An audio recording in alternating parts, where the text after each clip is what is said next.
बिस्मिल्लाहिर्रहमानिर्रहीम। Welcome back to my channel kitchen with Ayesha. उम्मीद करती हूँ आप सब ठीक होंगे, हंसते मुस्कुराते होंगे। अगर आप लोगों के पास 4 अदद ब्रेड और 3 पाव दूध मौजूद है ना, तो ये डिज़र्ट बनाकर ज़रूर ट्राई करिएगा। बड़े तो क्या, बच्चे भी इसे बहुत ही ज़्यादा शौक से खाएंगे। इसको बनाने के लिए ज़्यादा टाइम भी आपका नहीं लगेगा, 10 मिनट में ये बन के रेडी होगी, लेकिन इसका टेस्ट बहुत ही रिच और क्रीमी होगा।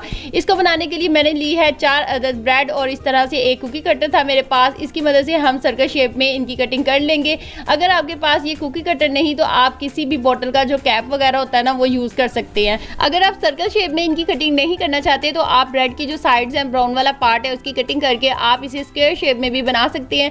लेकिन इस डिज़र्ट की खूबसूरती को बढ़ाने के लिए मैंने इसे सर्कल शेप में कट किया है। बाकी के जो ब्रेड के पीसेज हैं ना, इन्हें हम ज़ाया नहीं करेंगे। इसे हम ब्रेड क्रम्स बनाकर किसी भी आप रेसिपी में इन्हें इस्तेमाल कर सकते हैं। अब इन ब्रेड्स के लिए हम मज़ेदार सी फिलिंग बनाकर रेडी करेंगे। एक बाउल में शामिल करेंगे 1 cup dry milk, 1 table spoon दूध की मलाई और थोड़े से बारीक बारीक कटे हुए बादाम और पिस्ता शामिल करेंगे। आप कोई भी ड्राई फ्रूट इसमें शामिल कर सकते हैं।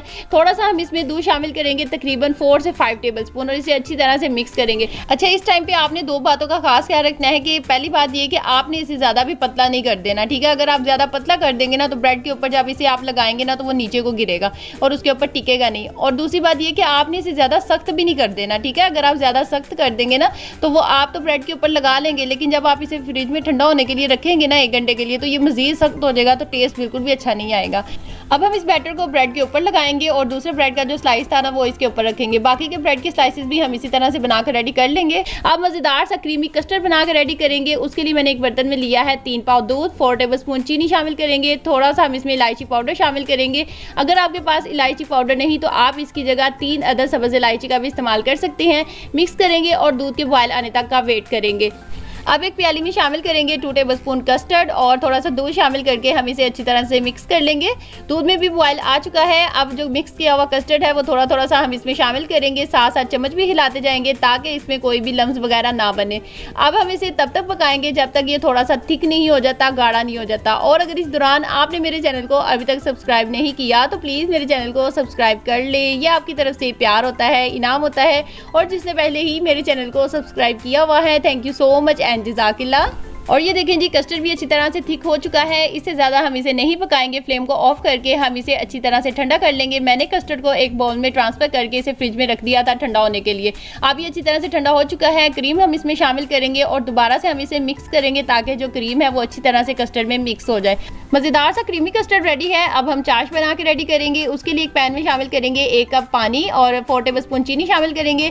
थोड़ा सा हम इसमें इलायची पाउडर शामिल करके इसे मिक्स करेंगे और तब तक पकाएंगे जब तक चीनी पानी में डिजोल्व नहीं हो जाती, ठीक है। आपने 1 तार या 2 तार वाला शीरा नहीं बनाना, इतना इसे पकाना है कि चीनी सिर्फ पानी में मिक्स हो जाए, ठीक है। चाशनी रेडी हो चुकी है। अब जिस बर्तन में आपने इसे सर्व करना है उसमें कस्टर्ड की एक लेयर लगाएंगे और जो ब्रेड के पीसेस हमने बनाकर रेडी किए थे 1 बाय 1 करके हम इसमें ऐड करेंगे। अब हम इन ब्रेड के पीसेस के ऊपर ऐड करेंगे चाशनी जो हमने बनाकर रेडी की थी। इससे इनका टेस्ट भी बहुत मज़ेदार आएगा और दूसरा ये मज़ीद मीठी भी हो जाएगी, सॉफ्ट भी हो जाएगी। अब दोबारा से हम इसके ऊपर कस्टर्ड की लेयर लगाएंगे और इसकी खूबसूरती को मज़ीद बढ़ाने के लिए हम इसके ऊपर गार्निश करेंगे बारीक बारीक कटे हुए बादाम और पिस्ता। अब हम इसे फ्रिज में 1 घंटे के लिए ठंडा होने के लिए रख देंगे। आप इस डिज़र्ट को इसी तरह भी सर्व कर सकते हैं, लेकिन अगर आप चाहते हैं कि लैदा प्यालियों में आप इसे सर्व करें तो इस तरह से एक प्याली में थोड़ा सा कस्टर्ड ऐड करें, ब्रेड का पीस ऐड करके इसके ऊपर दोबारा से कस्टर्ड ऐड करें और फिर इसकी खूबसूरती को बढ़ाने के लिए इसके ऊपर गार्निश करें बारीक कटे हुए बादाम और पिस्ता। और इस तरह से प्यालियों को आप ठंडा करके भी सर्व कर सकते हैं। मुझे इस डिज़र्ट को फ्रिज में रखे हुए 1 घंटा हो चुका है। अब मैं आपको इसकी कटिंग करके दिखा देती हूँ। और ये देखें जी, माशाल्लाह से बहुत ही मज़ेदार, बहुत ही सॉफ्ट, बहुत ही क्रीमी ये डिज़र्ट बन के रेडी हुआ है।